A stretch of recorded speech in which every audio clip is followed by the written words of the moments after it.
Thomas, je joue du trombone. Je m'appelle Cédric, je suis trompettiste. Moi c'est Dom, je joue de la clarinette à la Belle Image. Bon, je fais un peu plus que jouer de la clarinette parce que je l'ai fondé cette Belle Image.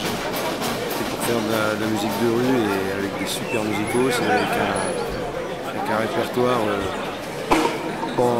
pas connu chez nous, le répertoire des populaires latino-américains.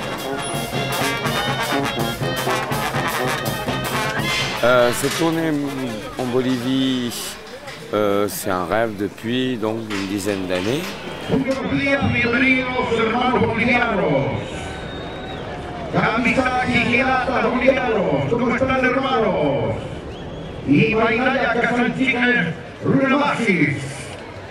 Bienvenidos a este sexto festival de bandas de música en Oruro. Muchas gracias por la presencia de nuestro primer mandatario, don Evo Morales Ayma. Las fiestas siempre son de integración, de unidad, y por eso solo me toca felicitarles por esa organización, por esa unidad de nuestras bandas, y sobre todo desear todo un éxito.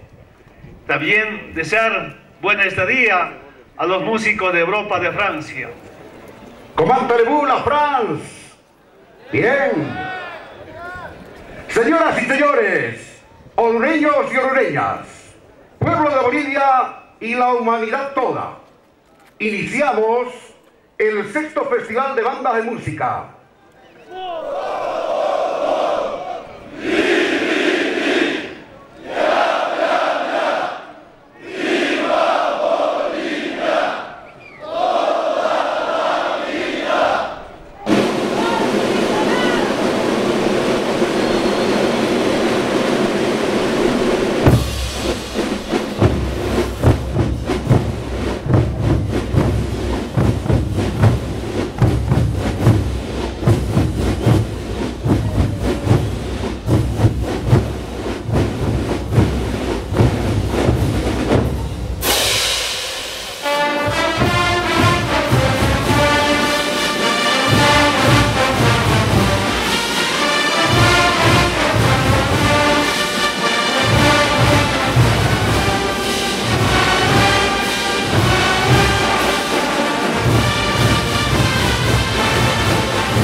Parce que voilà, quand tu apprends sur vidéo et tu apprends en vrai, c'est pas pareil. Et ils ont le groove, quoi. Ils ont un groove qui est magnifique, quoi. Ils ont un truc qui gère, c'est leur musique, c'est leur façon de jouer. 5000 musiciens ensemble. Il y a des moments où ça arrête de jouer et puis on ne sait pas trop si c'est un dessin animé auquel on participe en tant que figurant. C'est quelque chose d'assez incroyable.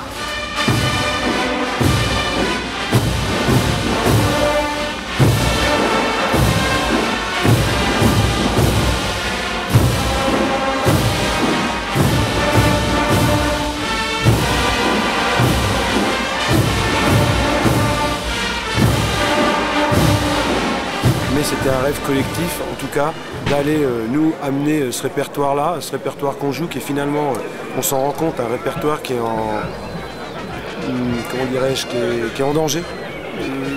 quand on parle avec les gens de là-bas, ils parlent de leur musique nationale, de leur musique traditionnelle, de leur musique folklorique. Et face à la déferlante de la techno-cumbia et puis du reggaeton, c'est en train de s'en prendre des grands coups dans le nez. Et chaque jour plus difficile pour les musiciens de là-bas de jouer toute cette musique-là. Et nous, c'est cette musique-là qu'on joue. Et donc, on avait vachement envie de leur dire, bah, vous voyez, en Europe, nous, on aime ça. Et puis en même temps, on avait envie de voir aussi la réaction des musiciens par rapport à la façon dont on jouait. Parce que c'est sûr que nous, on n'est pas bolivien ou on n'est pas colombien, donc on peut pas. Il y a des choses qu'on pourra jamais faire de toute façon. Música extraña que nunca habíamos escuchado aquí en Bolivia. Ha sido una experiencia grande para los bolivianos haber escuchado una banda de Francia. Es muy lindo conocer a gente extranjera. Muy elegante, muy bonita. Damos muchas gracias que nos hayan visitado los de Francia. Eso nomás podía decirle y bienvenidos a esta hermosa ciudad. Gracias de parte de todos los de acá. El festival de bandas es en la mañana y en la tarde es el concurso. O sea, cada banda se presenta, ¿no? Y da de lo mejor.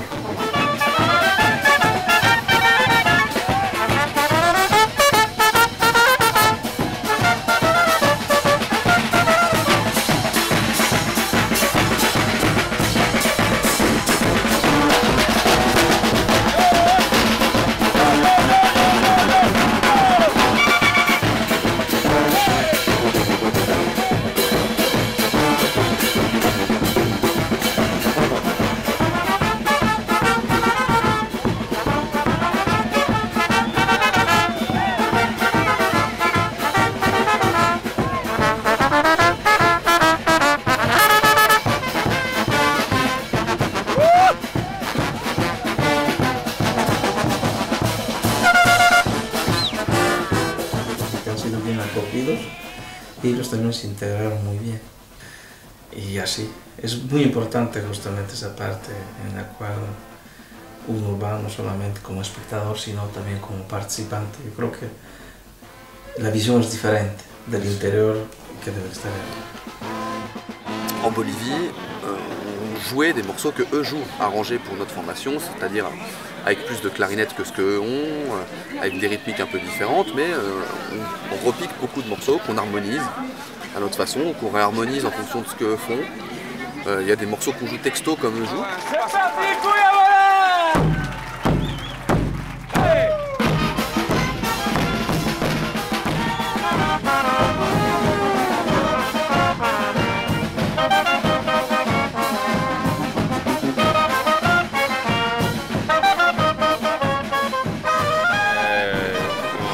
Compositeur, et donc il y a des véritables compositions dans le style et dans les formes rythmiques qui sont typiques de la musique andine, et donc voilà, ils arrivent à composer dans le style d'eux, et ça c'est super bien. Ça fait avancer et la belle image et cette musique là.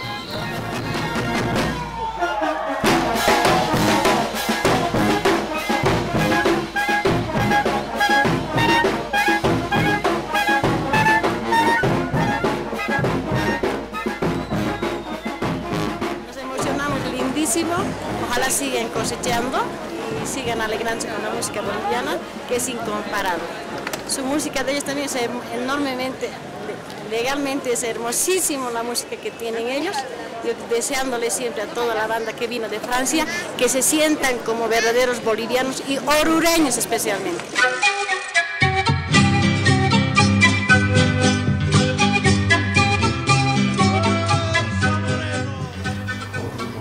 Capital folclórica de Bolivia, una ciudad que está en el altiplano boliviano. Porque en su época Oruro ha dado mucho por Bolivia. Era la ciudad, juntamente con Potosí, los dos departamentos que han dado la pujanza a Bolivia y el sostenimiento en el aspecto minero. Oruro sigue siendo actualmente una villa minera. El carnaval de Oruro, por ejemplo, también es parte del nacimiento del aspecto minero. Ça commence à 7h30, 8h du mat, et les premières comparses de danseurs attaque un parcours. C'est une grande avenue d'ailleurs au milieu duquel il y a une voie ferrée. Alors ça pourrait être embêtant pour les danseurs, mais là, le jour d'avant, les gens d'Oruro, je ne sais pas qui, on les a vus avec des sacs de ciment, enfin bref, ils ont bouché la voie ferrée pour que les gens puissent danser. D'ailleurs, le lendemain de à la fin du carnaval, ils étaient tous là avec des pioches et en une demi-journée, le train il pouvait à nouveau passer. Ça, j'imagine en France, nous, ce que ça pourrait faire. On monopolise une voie de tramway, on la bouche avec du ciment. Enfin, t'imagines le truc. Mais là-bas, c'est possible. Parce qu'ils n'ont pas froid aux yeux, quoi. Ils vont à fond dans leur truc. Y en el convite se va perfeccionando, se va demostrando para el día final, que es el carnaval, ¿no? O sea, se va perfeccionando poco a poco, ¿no? Buscando, tratando de igualar toda la situación.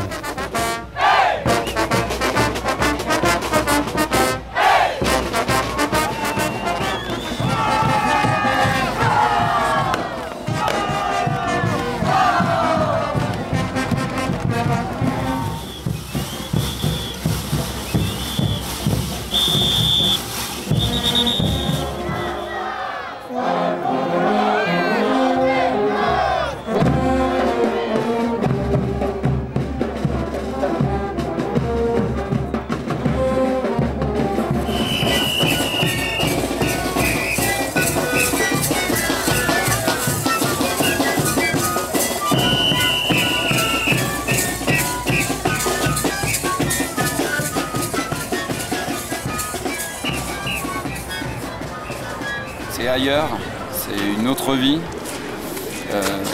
Déjà c'est à 4000 mètres d'altitude, hein, donc la vie elle n'est forcément pas appréhendée de la même manière. Et puis les conditions de vie aussi, des gens qui sont beaux, très beaux, voilà, qui nous ont donné beaucoup d'amour. On a essayé de leur en envoyer un maximum. Llegan de cada comarca a la ciudad de Oruro, para poder hacer su festividad. Y ahí se ve la diversidad cultural que existe. Llegan aymaras, quechuas, con pinquillos, con zampoñas, con circos llenos de flores, o sea, festejando la festividad de la tierra, ¿no? Y es de ahí de donde empieza toda la situación de festejos del carnaval y todo eso. Entonces se vive una plena fiesta de felicidad. ¿No? Ahí se comparte todo, ahí están con todos los productos que traen.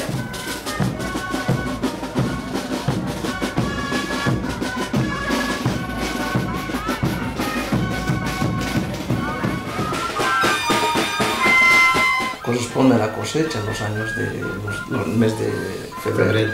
Es agradecer a la Madre Tierra por la fecundidad.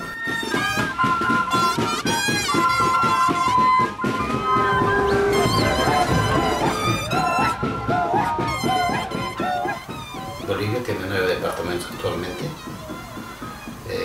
Somos alrededor de unos 9 millones de personas que habitan en Bolivia.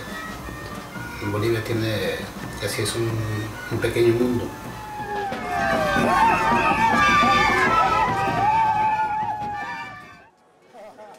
Le carnaval, le carnaval c'est un gros truc, c'est énorme. C'est des centaines de milliers de spectateurs.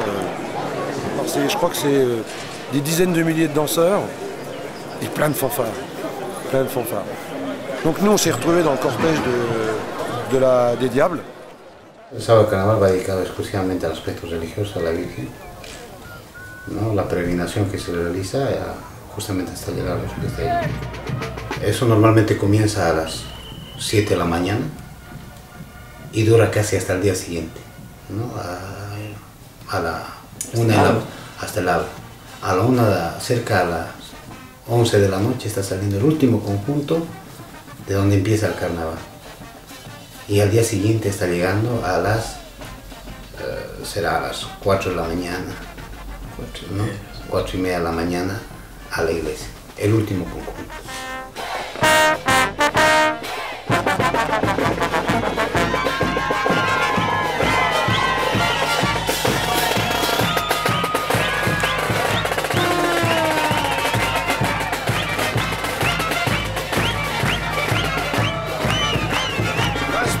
pris mon pied en Bolivie. Ouais, je pense que j'ai pris mon pied parce que là-bas, d'une part, le carnaval, c'est un vrai carnaval. Les gens, ils viennent pour le carnaval, ils viennent pas pour le paraître ou ne pas être, quoi. Ils viennent pour le carnaval, ils se balancent de la bombe, ils dansent, ils chantent, ils aiment ou ils aiment pas, mais bref, ils existent, quoi, dans ce qu'ils sont. Et du coup, c'était une claque, quoi.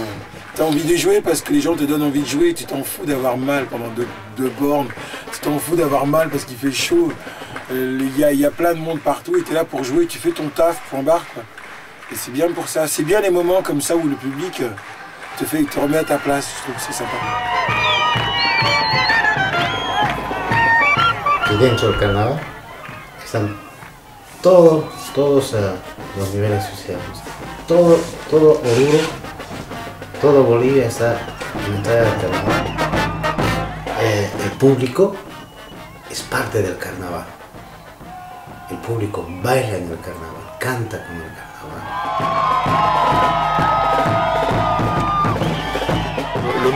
Le monde que ça ramène, ça c'est carrément impressionnant.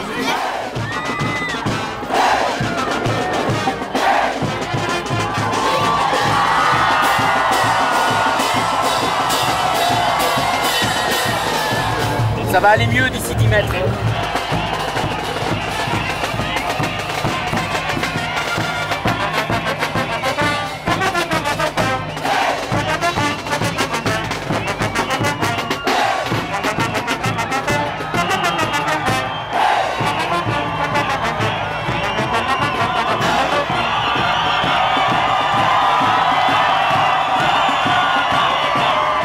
On savait pas où on mettait les pieds, on savait pas ce qui nous attendait.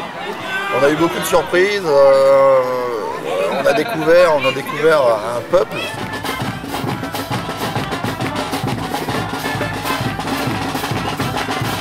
Un poquito antes de llegar a la iglesia, en la avenida Cívica.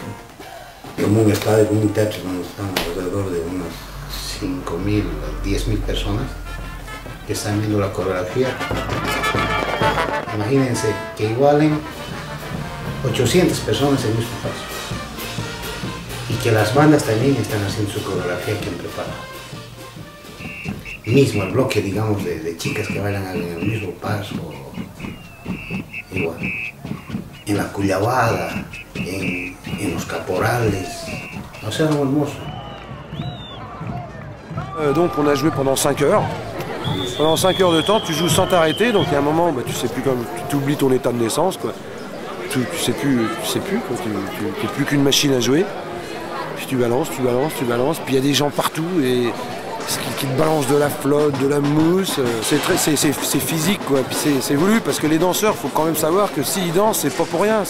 S'ils dansent, en fait, au début, en tout cas ce qui concerne les diables, c'est qu'il y a une tradition de mines. Et dans les mines, qui c'est qui se planque? 2 méchants dieux. Et donc, il faut danser parce que ça les apaise. Du coup, ils sont plus tranquilles, ils sont plus gentils avec les mineurs. Donc, voilà, c'est une épreuve. Alors, en plus, évidemment, il y a un amalgame avec la religion catholique. Il y a du syncrétisme à fond, donc tout ça, c'est mélangé. Le parcours, il est de plus en plus dur, on monte de plus en plus, les rues se rétrécissent et finalement, on arrive sur la place, devant le sanctuaire de la Vierge du Socavón.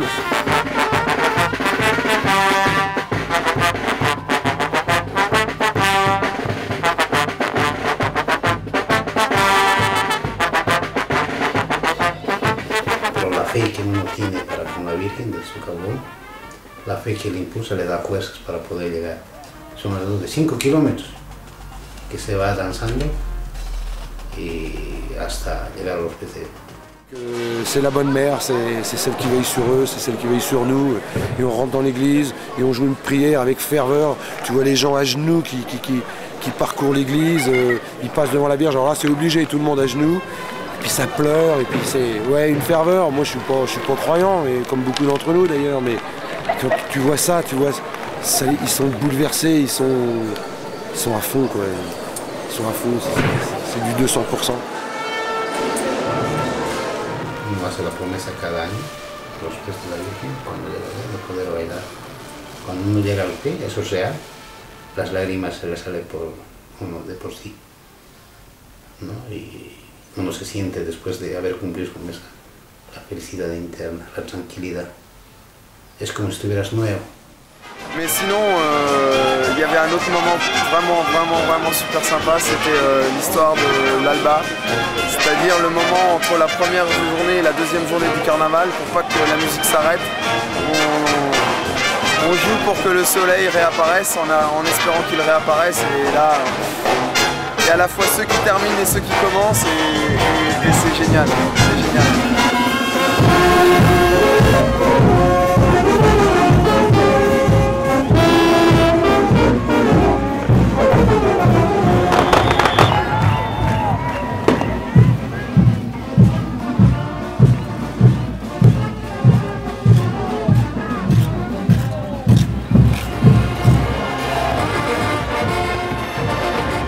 El lunes es donde todos, las agrupaciones, la fraternidad, van a escoger los nuevos pasantes, los nuevos padrinos para el año próximo.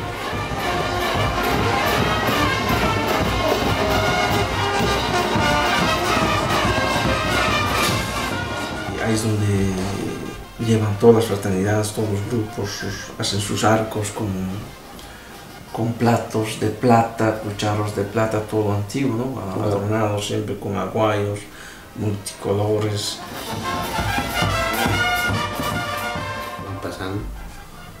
Los pasantes actuales, presentando al nuevo pasante, hallando de ese año, hablando por ellos, para que siga yendo bien y siga reinando así la paz, la confraternidad, la amistad, ¿no? Y bueno, decimos que es los de Cacharpaya, o sea, la despedida, ¿no? Para encontrarse hasta el próximo año.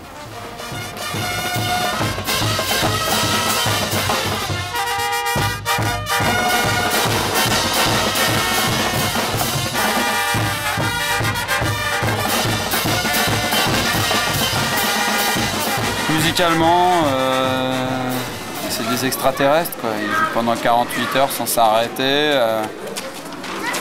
en buvant que de l'eau. Voilà. Je sais pas, peut-être qu'ils font des nuits de 12 heures tout le reste de l'année, je sais pas. C'est vraiment, voilà, des extraterrestres, une façon de jouer vraiment spécifique. Alors, nous, ils nous ont scotché, mais apparemment, ils ont, eux, apprécié notre façon de jouer aussi. Voilà. Peut-être un avenir pour d'autres échanges.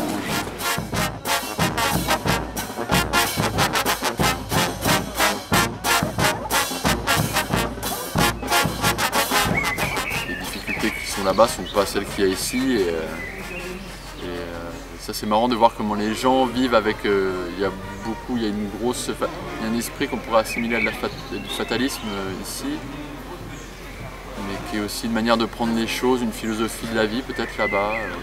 Beaucoup de croyances en même temps pour supporter tout ça, beaucoup de fêtes, beaucoup de musique, beaucoup de choses immatérielles en fait, qui planent dans l'air tout le temps. Il n'y a pas beaucoup ici. C'est différent.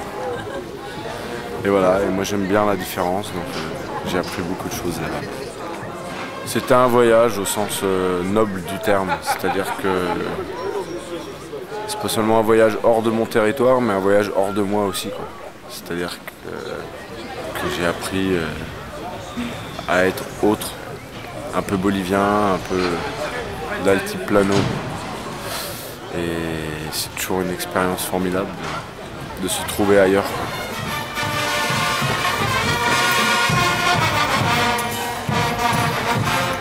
Ce qui m'a le plus marqué, c'est le côté à quel point d'un seul coup quand ils font quelque chose, ils le font vraiment à fond. Donc, que ce soit le carnaval, le festival de fanfare, enfin, c'est la fête, non, c'est autre chose. Bah, ils sont à fond dans ce qu'ils font.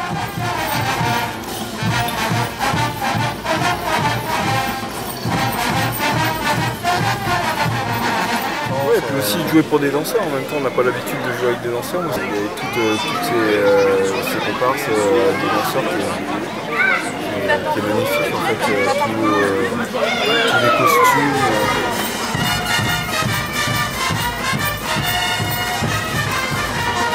On peut aller jouer aux mines cet après-midi à 15 h et c'est certainement la seule occasion qu'on aura d'y aller. Et venir en Bolivie, à Oruro, et ne pas aller une seule fois aux mines. Et surtout, aller pour y jouer, quoi. Quiero agradecerles por la visita que ustedes están acá en esta población de Guanuni, que es capital del estadio boliviano.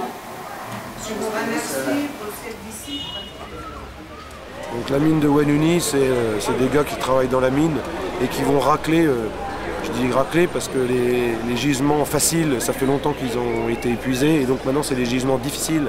Donc c'est 3 heures de descente dans la mine, c'est 10 heures de boulot au fond, c'est 3 heures pour remonter. Et puis on était accueillis là-bas, et c'est vrai qu'on sent quand même qu'il y a quelque chose qui pèse, quoi. Cette mine, elle leur pèse sur le dos. Et on était accueillis par le maire, on était accueillis par des danseurs là-bas. C'était vachement émouvant, quoi, quand on sait tout le contexte. Et c'était mis en quatre, quoi, pour bien nous accueillir. Yo me siento muy complacido, hermanos, de verles a ustedes y confraternizar por lo menos un minuto, un momento, para poder compartir acerca de nuestra cultura tan rica que es en el mundo. Una cultura natural, una cultura histórica de nuestros ancestros, de nuestros antepasados. En ese sentido, hermanos franceses, yo los trato así porque todos debemos tratarnos así para vivir unidos en el mundo, para evitar de que haya esas guerras famosas en pos de superar el factor económico que cada país lo caracteriza. Entonces, con esas palabras, hermanos, yo quiero agradecerles a ustedes y estoy de seguro de que la música que ustedes van a interpretar, como ya os he visto en Oruro, nos va a gustar a los hermanos guanuneños.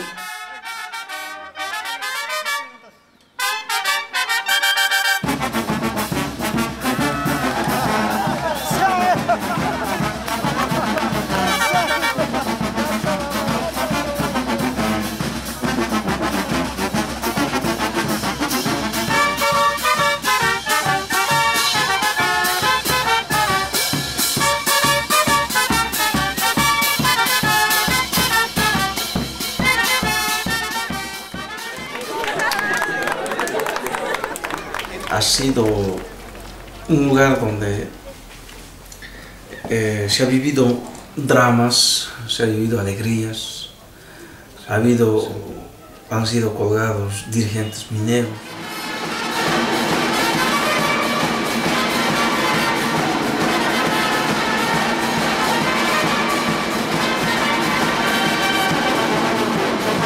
Siempre Oruro y Guanuni siempre han estado, diríamos, conjuntamente, como también Machacamarca, Catavi, siglo XX, son zonas, diríamos, en las cuales mineras y han sido los primeros centros que han tenido el ferrocarril en Bolivia, junto con Oruro.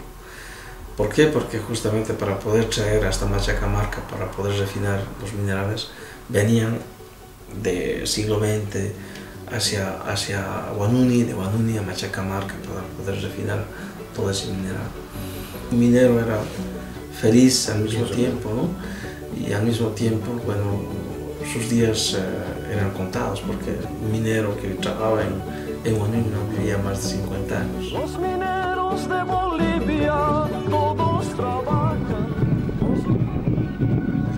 Bueno, Pinto es una población que está a 4 o 5 kilómetros de Oruro, de la ciudad de Oruro.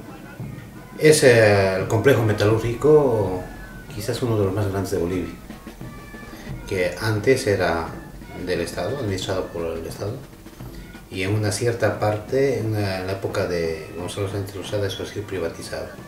Y este último ha sido vuelto a nacionalizar. Es una empresa muy importante en Bolivia porque antes se vendía, por ejemplo, plata así en lo bruto, o estaño en lo bruto, y ahora por lo menos se puede vender gracias a esos lingotes refinados y cuesta un poco más, se vendía menos barato, más barato antes así en lo bruto.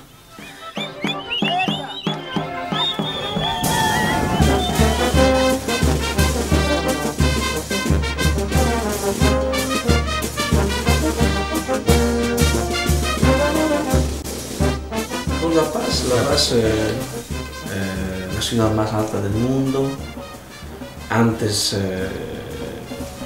llamaba Chuquiagomarca, era el lugar antes que se llama La Paz. capital gubernamental de Bolivia.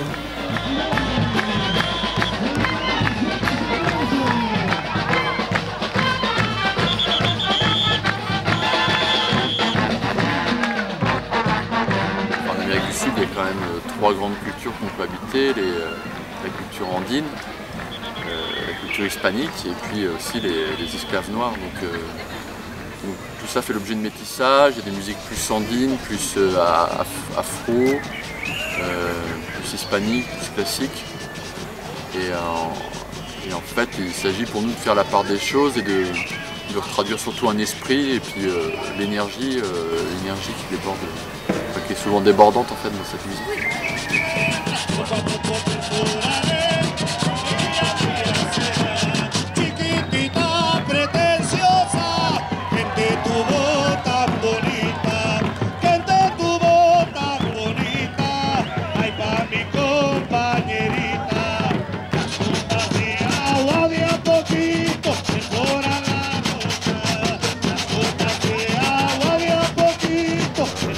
C'est un aboutissement, c'est en même temps un début de quelque chose. C'est un aboutissement parce que on est arrivé à réaliser donc une espèce de rêve, jouer au carnaval d'Oruro.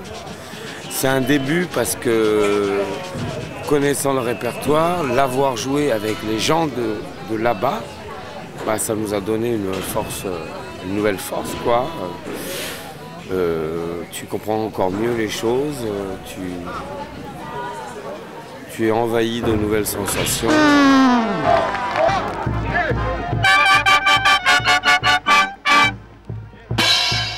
Après, je pense que tout ça va donner naissance à d'autres idées. Ça va aussi nous apporter des choses, ce voyage dans le nouveau spectacle.